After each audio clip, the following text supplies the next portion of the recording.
ঢাকা বিশ্ববিদ্যালয়কার এক ছেলেরে নাকি পিটিয়ে মেরে ফেলাইছে। আহা, কি জবাব দিবেন আল্লাহর কাছে? মানুষ কতটা হিংস্র হয়ে যাচ্ছে ডে বাই ডে। ভাত খাওয়াইছে, ভাত খাওয়া যায়, পিটিয়ে মেরে ফেলাইছে। কোথায় যাচ্ছি আমরা?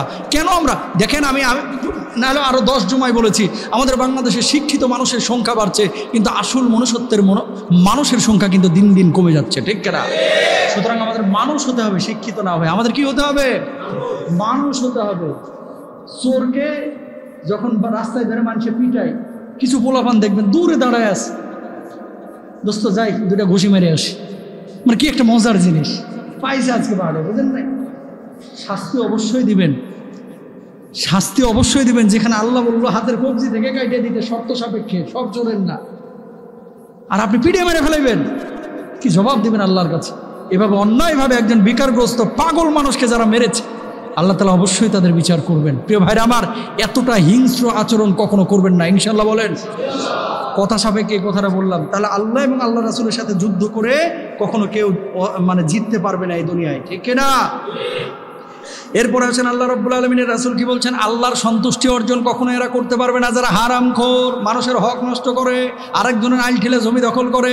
কিছু ভূমিখোর আছে, আওয়ামী লীগ সরকার যখন ক্ষমতায় ছিল এরা তখন ভূমি দখল করছে, এখন আওয়ামী লীগ নাই, বিএনপির এরা যে দখল করতেছে। আপনি আওয়ামী লীগ করেন, বিএনপি করেন, জাতীয় পার্টি করেন, জামাত করেন, যে দলেরই হোক না কেন, খাস জমি অথবা আরেকজন মানুষের সম্পদ যদি এইভাবে জোর করে খান, আল্লাহ তাআলা আপনার পেটের মধ্যে ঠাডা মারবে। কথা বুঝছেন? পেটের মধ্যে কি দিবে? ঠাটা না ভাই, জাহান্নামে আগুনে জ্বালাবে, সেটা বলতেছি। খবরদার কেউ চাঁদাবাজি করবেন না, খবরদার আরেকজনের সম্পদ নিয়ে কখনো ছিনিমিনি খেলবেন না। কিছু লোক আছে এলাকায়, কার জমির মধ্যে ভেজাল আছে ওখানে যেই মাথাটা ঢুকায় দেয়। কথা বলেন ঠিক কিনা?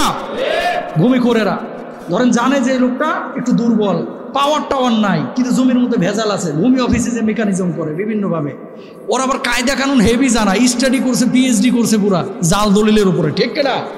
এখানে টাকা পয়সা দিয়ে ম্যানেজ করে সেই লোকটারে টাকা পয়সা ধরেন দাম হয় 25 লাখ, দেয় 5 লাখ, কয় যাবি নাকি গুলি খাইবি ভাগ। এরকম লোক আছে, আল্লাহর কসম করে বলছি, এরকম হারাম খাবেন, কিয়ামতের ময়দানে দাঁড়াইতে হবে।